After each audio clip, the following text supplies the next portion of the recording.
Hey, it's Jeremy from Jeremy.net. And this is one of the last of the time-lapse videos that I recorded before I switched over to mostly doing live streams. And I'll tell you, the main thing that I realize that I love about doing the live streams is that looking back on this, it's really hard to remember because this was probably over a year ago, but even if I were just drawing a page yesterday, if I were going back and reviewing it today, it's hard to remember exactly what I was thinking about at the time that I was making these. So it is kind of nice to be able to just say what's on my mind while I'm drawing it, because the observations feel a bit more current, valid, present. I know what I'm thinking about. But I can tell you from the legs that I drew in and the cliff side that I started putting in there, I went through a phase that I'm in the most recent issue, I sort of use this technique a little bit, here and there. I don't use it, across the board, but I switch from doing solid black areas whenever I'm drawing in volumes to doing sort of a blacks that have hatching in them, so that I can give a little bit more of a directional shape and feel to it. And I don't know if this is necessarily that I had just recently looked at a Franklin Booth book, or I don't own any Franklin Booth books, but I do have some art books on inking and drawing in ink that have some examples of Franklin Booth's work. And he definitely is an artist. If you haven't looked him up before, he gives a great sense of hatching and volume to his tonal work. Like he was like the proto Bernie Wrightson. If you go back and look at Franklin Booth, you can see a lot of where Bernie Wrightson's technique for creating a great sense of volume and shadow comes from, by doing elaborate hatching, which gives you a sense of the contour of the surface. And I guess just for me, I have been trying to get more volume into my drawings. I realized that adding some hatching to my black areas is a really good way to do that. And it just makes the visuals, it makes the overall image feel more alive and more vibrant. And also the other thing is that it gives me a way to create separations between areas of black, because I can't have areas where I've got solid flat black. Like even right here when I'm going in and drawing Michael's face, the shadows on his face are flat black, but then you can see sort of shadowy texture in his vest. So I can kind of use that to give the sense that, two different dark surfaces, they're just give it a differentiation of surface by having one black area with texture versus one area that's flat black. Or I can actually just draw in a little bit of texture within a flat area to show that a surface that a shadow is just disappearing. It's all black, but there may be one part of it where I want to indicate, even within that black, that the surface is turning. Of course, when I think about it now, I'm leaning more in my current state of mind towards trying to put less detail in shadow. So it really feels like that kind of sense of turning should be shown in the halftone areas. So I guess maybe I'm a little bit critical of it, but we'll have to see how this plays out in artwork going forward. Because lately, just in terms of drawing and sketching, I've been trying to more keep details within the halftone ranges, and then let highlights be more open line and let shadows just be flat. This is just something that I think my approach, I don't have a consistent approach yet. Or rather what it is I get an approach, and I will work with that approach for maybe an entire issue. Maybe I'll work that way for a whole year. But as time goes on, I just try to experiment with different rendering approaches, different approaches towards techniques. It's funny because I know that once every 3 months working on Morningstar, I would mention in a live stream or in a time-lapse video, I'm like, hey, I figured out how to draw wings now. Like in this particular piece, I've gone to drawing the wings where I'm more just using the black to more as a shape, as opposed to drawing, like, yes, I'm drawing individual feathers, but it's not that I'm trying to photographically or photorealistically render feathers. It is much more of I work out the overall shape of the wing, and then I draw strokes of black, which each represent sort of the silhouette of a single feather in there. And even with that, these feathers, if you look at them, you can see the difference when I'm going here in white and detailing these feathers. Where I throw white on them, it's more that these feathers that are supposed to be closer to the viewer, I'm trying to make look more like individual feathers.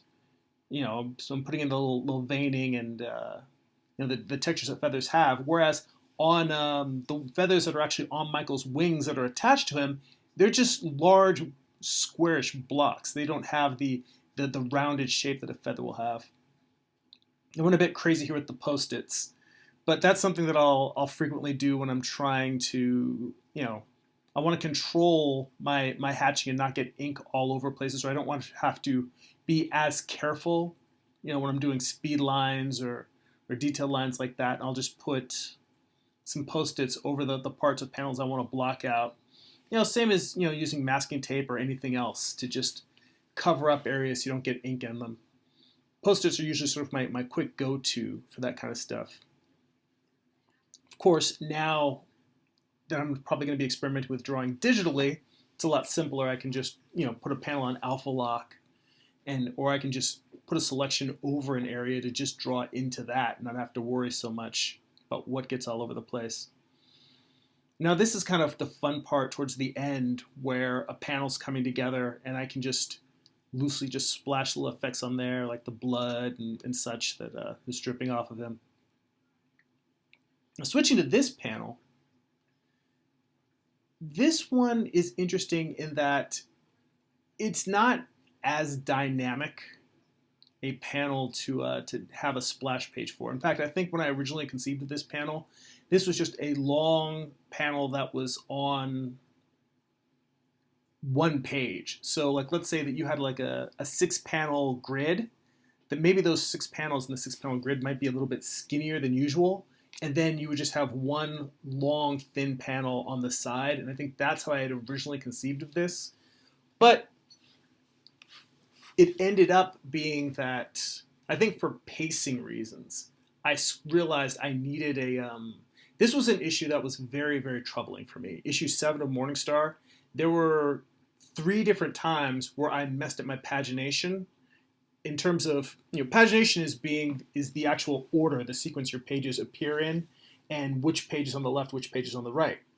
Usually I work all those things out when I'm in my lettering stage or in my thumbnails, and this is the first issue where I really botched it and miscalculated. 3 different times I thought that there were a panel was on the right page was supposed to be on the left one was supposed to be on the right. And I ended up having to, I think, draw 3, there were 3 different pages that I drew in addition, like throwing in splash pages just because I needed the page turns to fall in a different place than I had originally designed it to. And one page I had actually ended up doing a double page spread. And then I ended up having to throw that double page spread away and switch it to instead being just a regular splash page.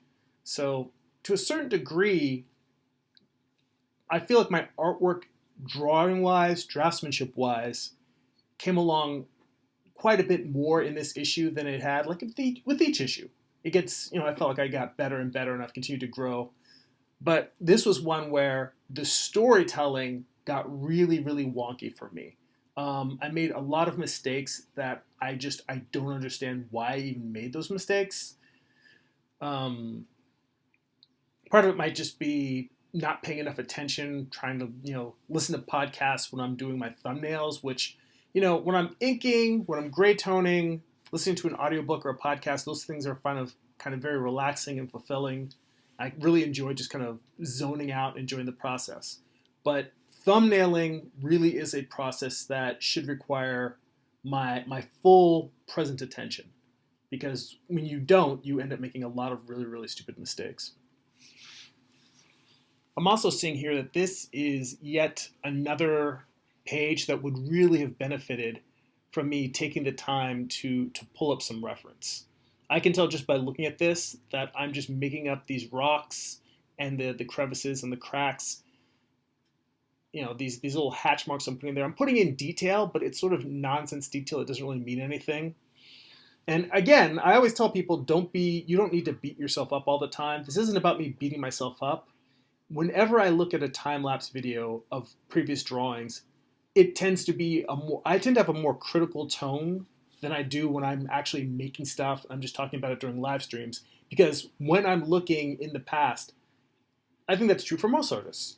All you can see are the mistakes, the things you did wrong. And particularly in the fact that now that I'm working on the final issue of the series, there's so many more places where I looked at something, I realized it wasn't working, and what I ended up doing was just finding imagery of the background elements I was drawing, of a building to look at that I was going to put in an environment, just whatever. I would just go and find reference for it. And I'm realizing so much more now that there's so many things that I need to stop making up and just look at a photograph of it. Now, I don't want to harp on this too much because I also have mentioned it in some of the recent live streams as well. But it's especially a lot more present and a lot more noticeable in this issue and in looking at work from, a year ago in comparison to stuff that I'm doing now. Because a lot of times now I see these things and that's my first go-to when something isn't working, is go find a photo of what the actual thing looks like. So yeah, that's a fixed tip for you. If you're working on a piece and it's not working, just go look up some reference. You'll 9 times out of 10 that'll help you figure out. It may not give you all the answers, but it'll help you figure out what you did wrong. This image was actually what I was originally planning to use for the cover for this issue of Morningstar. The image of Raphael being hung. But one of the changes that I made was trying to make each issue feel more like a portrait of the characters. And in this case, you wouldn't really be able to tell who it was, which, I did. I put Raphael on the cover staring through a noose, so you had this sense of danger, of impending doom. But you didn't know for sure whether he was going to die or not. So I think the fact that in this being a silhouetted piece from a distance on the cover, you might not necessarily know who it was. I mean, you can kind of tell from his hair. Now, see, and again, that makes me critical of the character design, because I feel like the character design should be convincing enough. It should be well planned enough and unique enough that when you look at a character, you can tell by the silhouette exactly who it is. So anyone who's familiar with the series should be able to tell.